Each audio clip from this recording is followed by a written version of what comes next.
So, if you ever lived in the South, you know how we handle education. On a yearly basis, the southern states get to gambling. Louisiana and Mississippi clench fists around graduation rates and test scores and chuck them out like dice to decide who gets to be the best of a bad situation.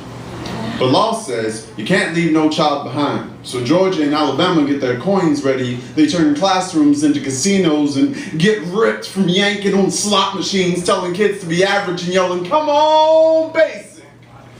in hopes of breaking even. And just to make sure we don't get any ideas about overachieving, our educational system has carefully tailored our understanding.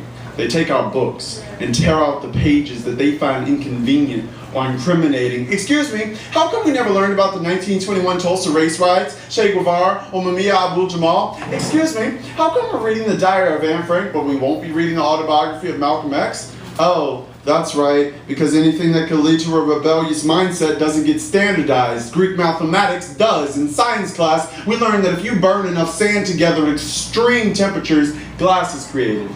In the United States government, there is fear that enlightened teachers are bound to become arsonists in public schools where classrooms are overflowing with grains of sand and we might form glass shards that no longer fall through the cracks. Knowledge is dangerous. So we spend more money on advertisement than propelling our people towards purpose. My father desperately wants to share his knowledge with young students who haven't been introduced to the deleted scenes and outtakes of American history. Unfortunately, the average teacher makes less money per year than his job as a cable salesman, so he continues to push people onto couches and with standardized packages packed with propaganda, but he doesn't come home feeling fulfilled. At least he brings the money home, right?